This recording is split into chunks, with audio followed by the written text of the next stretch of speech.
This is the meeting of the House Health Committee, and I'd like to call this meeting to order. And Lori, would you please call the roll? Present. Here. Present. Here. That's all. Here. Here. Here. Here. Yeah.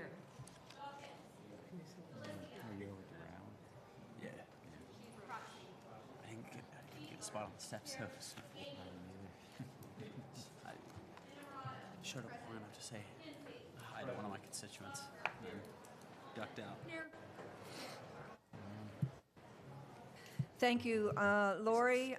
This meeting is being recorded, and I ask at this time that all members of the committee and members of the public please silence your cell phones. Makes the meeting go a little more smoothly. So having established a quorum, we have one bill on the agenda today. So the first order of business today is House Bill 321, sponsored by Representative Klunk. There are no amendments to this bill. So Whitney, would you please explain the bill for the members? House Bill 321 amends Title 32 of Title 18, known as the Abortion Control Act. The act is amended to include the prohibition on abortion when the unborn child is diagnosed with the chromosomal condition of trisomy 21, usually referred to as Down syndrome. Additionally, there is clarifying language added which allows for the abortion in the case of rape or incest, or if there's a medical emergency with the pregnant woman. Thank you, Whitney. Representative Klunk, did you want to speak on the bill as well? Sure, thank you, Madam Chair. Just a couple quick remarks because I know we have a number of places that members need to be this morning, but I just wanted to say we really truly have a responsibility to protect those who don't have a voice. We have a true responsibility to stand up against eugenics, and we have a responsibility to stand up and say that a baby that has been diagnosed with Down syndrome has a right to life and should not be discriminated against in the womb. As we have seen in so many areas of our daily lives, individuals with Down syndrome live lives full of dignity, value, and love. We must embrace these lovable human beings for the amazing individuals that they are and not allow policies that erase them from existence. This weekend, I received an email from a very dear friend of mine who thanked me for introducing this bill, and he shared with me his family's story about his niece who will be graduating from high school in a few weeks and will be attending college in the fall. She has Down syndrome. And he remarked at, quote, how sad it would have been if her life had been terminated before it actually truly began. And so, Madam Chair, these lives are truly lives worth living, and I ask my colleagues for an affirmative vote. Thank you. Thank you, Representative Klunk. And there's nothing like the person who makes the suggestion to turn off the cell phones, that my cell phone was not completely turned off. And as Representative Frankel said, we're now even. So. Are there any questions on the bill? Representative Frankel. Thank you. Just some comments, Madam Chair. First, let me say that as in the last session when we considered this bill on the floor, I wasn't chairing the Health Committee at the time, there were no hearings about this bill. And this bill has significant implications for women and families in Pennsylvania, for healthcare providers. We haven't had an opportunity to have those stakeholders weigh in on something that could be so far-reaching as this bill is, in my view. Well, I'm not going to make a motion to, to delay this because I understand how this will play out. I must say, I think as we consider bills that generate as much interest in our communities, that we ought to be taking a more deliberative approach to dealing with this. That being said, I am vehemently opposed to this unconstitutional legislation. Last year we voted on this bill, and I read letters from parents who are rearing children with Down syndrome. Their point, the most important point, is simple. Women and families have the right to make their own choices. These selective bans that attempt to undermine the autonomy of women and families to make their own deeply personal decisions should not be confused as anything other than what they are: abortion bans. Under this bill, the way those bans take effect is even more troubling, because now genetic information about the fetus related to sex or chromosomal condition doesn't have to be the reason to choose an abortion to trigger the ban. It can be a reason. So now, any woman who gets even recommended prenatal testing and finds out the sex of the fetus or that the fetus has genetic diagnosis of Down syndrome would need to somehow show that she is not taking those issues into account if she decides to terminate, or her doctor could go to prison. There are as many reasons a woman might choose not to continue a pregnancy as there are women and families. Asking them to prove before a court of law that their complex decision-making did not take prenatal testing into account is ridiculous and puts them and their medical professionals at grave risk. I'd also like to point out, I mean, the disability community, local organizations, national organizations are not advocating for this. We have had testimony over the past from families with Down children who don't support this as well. In fact, in Indiana, where this law passed and is now being challenged in courts, 30 families with Down children signed and participated in an amicus brief opposing the ban in Indiana. I think if we want to really be supportive of families with disabled children, we ought to be taking a different approach, supporting them with dealing with the waiting list, other resources that we in the legislature should be directing at these families, as opposed to looking at abortion ban as on families making this selection as something that replaces that. If we're truly concerned about children who have disabilities, we ought to be dealing with that in a comprehensive way to make sure that those families, those children have the resources to do that, and that this bill has nothing to do with that. So I would urge my colleagues to oppose this bill. Thank you very much, Madam Chair.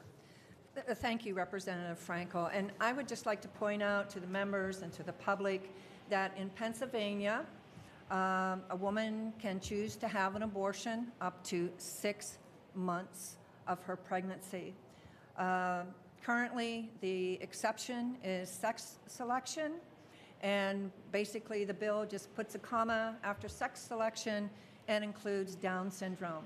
The Abortion Control Act of Pennsylvania has also withstood a challenge in the U.S. Supreme Court, and so that we know that our Abortion Control Act has withstood a Supreme Court challenge, and I believe that Pennsylvania has done through legislation providing for people with disabilities from birth to death. So thank you, Mr. Frankel, for your remarks. And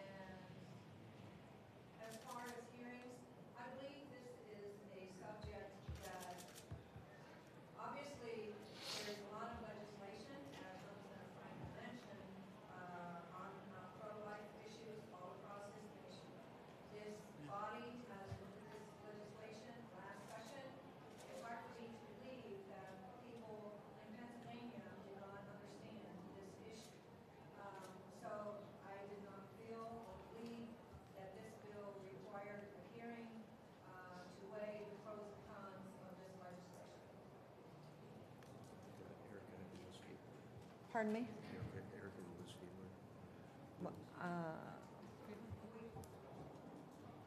We put you on the list. Representative Bernstein.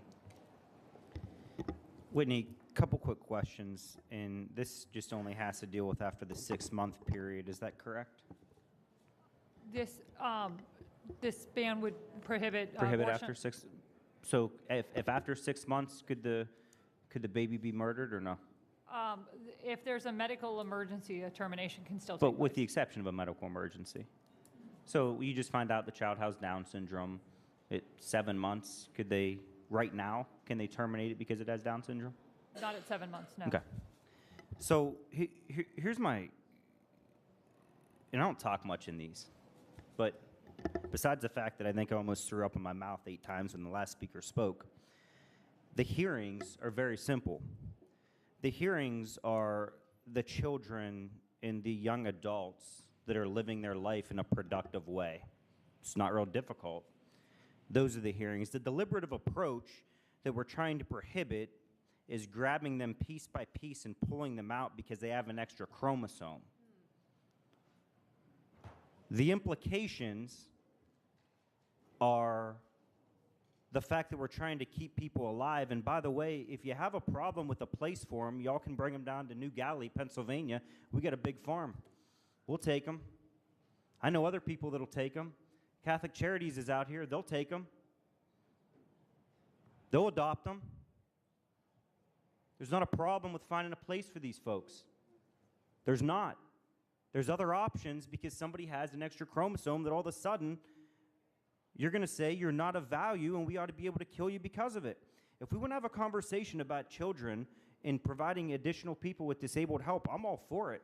Let's have that bipartisan conversation. I think that's something everybody across the table agrees in. But to say and use that as a crutch to kill somebody when the fact of they just have an extra chromosome, when every person in this room voted for Down Syndrome Day, every single one of them, and now all of a sudden, it's different? Not a photo op? Vote yes on this thing. Thank you, Representative. Representative Fiedler. Thank you, Madam Chairwoman. When a woman over age 35 has a baby, she is considered to be of advanced maternal age. I know this because I also had a baby at that age. And I know that it is considered part of her standard treatment to receive genetic testing. The goal of that testing is to help women and their family get information in advance so they know if their baby will be born with a chromosomal abnormality that will impact the child's life and the life of a family. We've all talked a great deal about the importance of women and their children and about hearing personal stories from people. And so I am telling you that I had this experience. I will say also that during that testing, they can learn the sex of the fetus. I'm concerned that if this legislation were actually to be enforced, that families who decide to learn that information about the sex and genetic condition, and then families who ultimately decide not to continue the pregnancy, will be putting the doctor's freedom and their own freedom in jeopardy. After all, if a person knows that information, the sex and genetic condition, how could they possibly prove that they didn't take it into consideration, either of those data points, when deciding if parenting another child was the right option for them? The lack of hearings on this bill is especially troubling to me, because as one of my colleagues mentioned, I do very much support children with Down syndrome and their families. I'm troubled by the lack of hearings because these voices deserve to be heard. These are people who deserve to speak for themselves and who are indeed valuable members of our society. I speak in opposition to this bill, and I urge a no vote, because we should truly be supporting families and children and not simply restricting choices.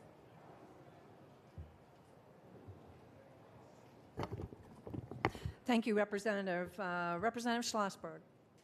Thank you, Madam Chair. I choose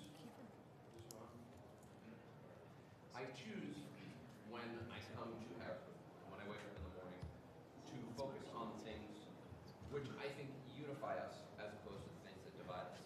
And believe it or not, there were many things, which Representative Plunk said in her opening remarks, that I completely agree with. She commented that those of us in the legislature have a strong need to protect those who don't have a voice, and to ensure that everyone, including individuals with Down syndrome, can live lives of dignity and of value and of love. And those are things that I think can actually unite us. But that's part of my particular piece of concern with this bill. Because while this legislation would create another very serious limit to the need for a woman to have an abortion, it would do nothing to add to the considerable need for services for children who have Down syndrome. Now, we know that in Pennsylvania right now, there are roughly 55,700 people who receive intellectual disability services.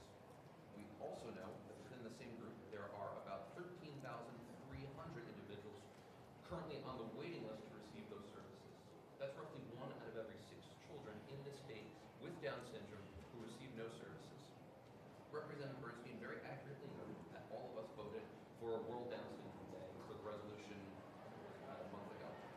Yet when this bill was in front of the House of Representatives last year, there was a particular amendment that would have said it won't take effect until we eliminate the waiting list. Every Democrat who was here voted yes. Every Republican who was here voted no. We need to have a bipartisan conversation about the need to actually enhance the lives of people with Down syndrome and make life easier for their families who, God bless them, undergo a very significant challenge and do so with grace and dignity. And our job in the government needs to help those people. But when given the chance to do so last year, this legislature said no. If we're going to be serious about helping individuals and their families with Down syndrome, we have to have conversations about expanding services to them. This bill does not do that. That's why I'm voting no. Thank you, Representative. Representative Kiefer. Thank you, Madam Chair. So I too had what they term a geriatric pregnancy. So I was 36 when I had my last child, and it was inundating with the amount of information that they give to you and all the testing that they request that you have or that they offer to you because you are an older mom. And it was how to weed through all of that was really overwhelming. I actually scheduled an appointment with my OBGYN just to go over this gauntlet of information. And the one thing that I was informed of by multiple practitioners in my practice was that you often get false positives after the age of 30 on these tests as far as the Down syndrome goes. And so, again, you're on a slippery slope here. What are we doing? So we're protecting a choice versus protecting a human being. These are human beings. And the wait list to adopt Down syndrome children is extensive, which I found very, very pleasantly surprising. So I'm not ready to play God. I'm not ready to say, okay, well, this is a population that we can choose to abort. That way we'll just, that nips the problem in the bud. That way we don't have to deal with services. We don't have to deal with anybody's inconveniences. And so right now it's Down syndrome. What about when we're able to detect autism in the womb? Can we do that? Where do we stop? This is a slippery slope, and I think that we absolutely need to codify this and put this in law that this is to stop this practice. Thank you. Thank you, Representative Kiefer. Chairman Frankel has another event on his schedule, so Representative Schlossberg is now filling in for Representative Frankel as Minority Chair. Representative Daley.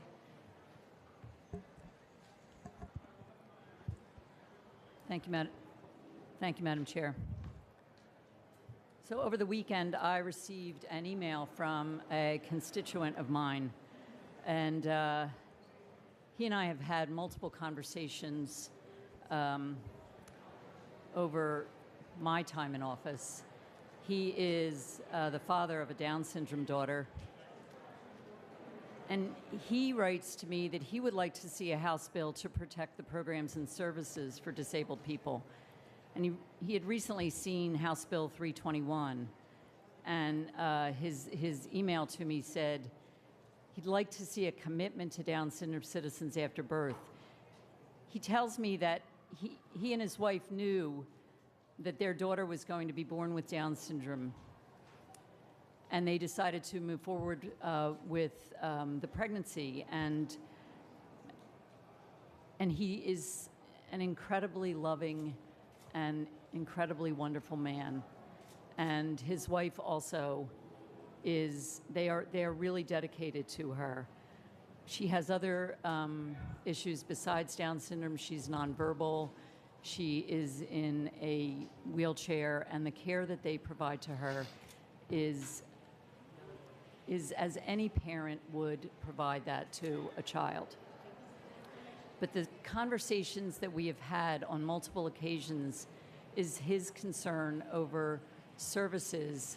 And he's speaking as a parent because his health has been, he's had some difficult health situations, as has his wife. And he's worried about his daughter and who is going to take care of her. And he wants to see her be able to live with as much dignity as possible. I've heard concerns from other parents who are getting older, and they're concerned about their kids who have Down syndrome or autism. And when you look, actually Representative Schlossberg alluded to or gave us the facts from ODP about the number of individuals who are receiving intellectual disability services currently, but also the really large number of people who are waiting for waiver services. And I'm in my 4th term, and I have been hearing about these waiting lists my entire time here, and I recognize that's a relatively short tenure, but in your 7th year and you're still talking about waiting lists, like 5,264 people on an emergency list, 4,878 people on a critical list, and 3,136 on the planning list. That means they need services within 5 years. I mean, we're in budget season, and we don't really hear conversations about increasing the budget to significantly reduce the number of people on the waiting list. It's probably one of those things that we think we can't afford. But I have to speak for my constituent and other people who really have made the decision, which I do not question his decision. He has the right to make that decision. But I also am concerned about the number of people who are not getting services. I'm also recognizing that the woman who is pregnant and receives this diagnosis is also a human being, and a human being who is alive and with us today. And that woman has the right to have an abortion, no matter for any reason, in pre-viable period. And that's what we're talking about. So that is a right. And so to complicate what is a very difficult, what is a very individual discussion and thought process that anyone has to go through, and yet we sit here and want to make a blanket decision for all women in Pennsylvania and all families in Pennsylvania. We don't know everybody's circumstance. And I think that as women and as men who are looking out for families that we represent, we need to stand with them for the rights that they have and not put more burdens on them. And so, and the other part of it is, I don't see anything in this bill that actually does anything to address discrimination of people with disabilities. I mean, I would never make a judgment for another person on what their rights are or what their decisions are. And I think that if someone decides to have an abortion, it should be safe, it should be affordable, and it should be free from punishment or judgment. And I think that goes for the doctors also who provide these services. So I know that in the discussion of this bill last year, we were told that there are services, but when we look at ODP's list of how many people continuing to not receive services, I'm not sure how we can actually say, maybe there's some services, but not all the services that families need. Thank you. Thank you, Representative. Just for the members and the public, I would just like to point out that the line item for the waiting list has been increased every single budget year. Representative Schemmel. Thank you, Madam Chair. In the Landmarks Court case before the U.S. Supreme Court, the Heart of Dixie case, the court found that rights that citizens have, which may or may not be objectionable, but can become unacceptable when there's a disparate impact on one limited group of people. And in that case, the court found that the effect of individual hotels and motels, which did not allow accommodation to African Americans, that the cumulative effect of that had a disparate impact upon the African American community, which could not effectively travel through large segments of our nation. So in this case, this bill is very narrowly tailored. It applies only to those with Down syndrome, a very specific genetic ailment, because there are facts that have come to light within the last few years that these diagnoses of this genetic ailment have had a disparate impact upon those that have the additional chromosome. So we all saw the reporting on the nation of Iceland, which said that it effectively eliminates all people with the additional chromosome. And even in the United States, Time magazine reports that over 20% of those with Down syndrome are currently aborted. That's 20%, and that is an increasing number. So most abortions occur within the first few weeks of pregnancy when a woman finds out that she is pregnant, and if she is not wanting to have a child and chooses to have an abortion, that's generally when those abortions are performed. The diagnosis of Down syndrome doesn't come until much later in a woman's pregnancy. At that point, the vast majority, and there's a reason why there's so few pregnancies that late in pregnancy, because women have accepted the fact that they're having a child and looking forward to having that child. But with the diagnosis of Down syndrome, and with what we understand to be a large number of providers who will encourage women to have abortions at that point, we see that the diagnosis itself and the treatment by treating physicians has a disparate impact on these individuals who are already in a protected class as handicapped individuals. So this law, this proposed statute, is narrowly tailored to just a small group of which factually we know is being discriminated against based only upon their handicap. So the kind of discrimination that some of my colleagues earlier had decried is actually addressed in this very legislation. And as to hearings, I think there's probably no one in this room that doesn't know how they're going to vote and doesn't know the basic facts of this. If there needs to be more funding for those with Down syndrome, maybe that warrants hearings. That certainly would warrant separate legislation. But this legislation is not about how we treat children with Down syndrome after they're born. It's about how we treat children diagnosed with Down syndrome. I think that this is a narrowly tailored bill that's appropriate given the disparate impact that diagnoses and the way they are treated within the medical community are handled today. And I certainly support the passage of this legislation. Thank you, Representative. Representative Almond. I too want to share a story of Down syndrome. I was part of the gang of 7 cousins. One of my cousins had Down syndrome. She was, for that time, considered high functioning, and unfortunately she died young from a heart defect which possibly could have been corrected in today's day and age. I am grateful that we live in enlightened times when, thanks to advances in social acceptance, people with Down syndrome are recognized as valued members of society. I am proud that advances in early intervention, education, medicine, and protection from disabilities discrimination have helped Down syndrome people flourish in ways that were unheard of in my generation. One might think that disabilities rights groups such as the National Down Syndrome Society would be proponents of this bill, which is called the Down Syndrome Protection Legislation Bill. They are not. They focus on advocating for improving services for affected families. The troubling absence of support for this bill from any disabilities rights groups speaks volumes.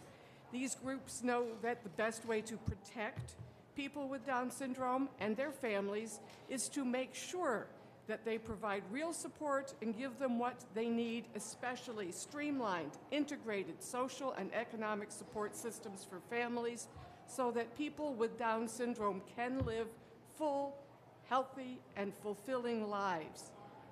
This bill does not address the unmet needs of people with Down syndrome and their families. What this bill does do is deny a woman her constitutionally protected right to choose. what is best for herself and her family. This bill does require any woman with this diagnosis to carry her pregnancy to term and to give birth, whether or not this decision is in the best interest of herself and in the best interest of her family. She is designated as a special case, and she must go through an entire pregnancy, and she must give birth. Thank you. Thank you, Representative. And I would dare say that there are many groups who do support this bill, many families, women, groups who don't discriminate, whose names don't have disability in their name, but who support people, the poor, people with disabilities. And some of those organizations are with us today in support of the bill. But thank you for your comments. Ms. Fricke. Thank you, Madam Chair. And I did just want to briefly, with all due respect, correct. In a previous statement, you stated that all this does is have a comma and add a diagnosis of Down syndrome. The word solely is removed from the language related to both sex selection and related to a diagnosis of Down syndrome.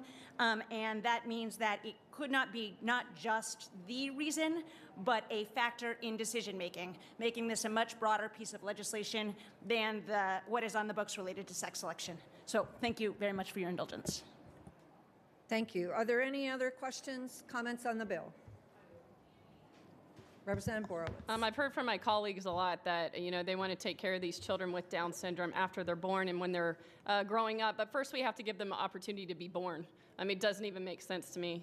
We're not allowing them to be born, so you're going to vote against that. I'm a proud supporter of this bill.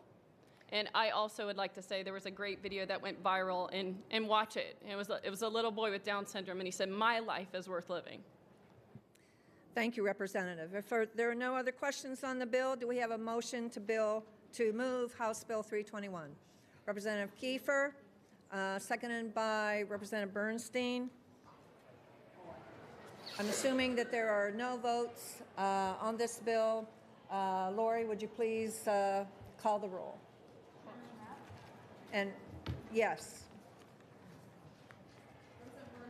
Yes. Proud yes. Yes.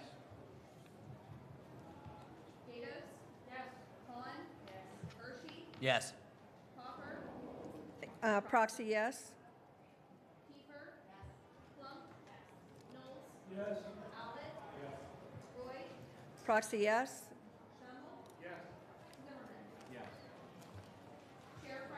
Proxy no?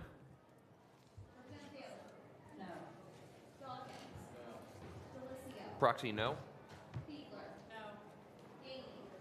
Unlead?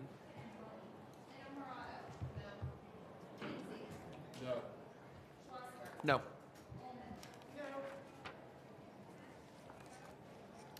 Bill passes 15-9. The yeas and nays haven't been taken. House Bill 321 is reported from committee without amendment. The meeting is adjourned. Thank you, members and members of the public and staff.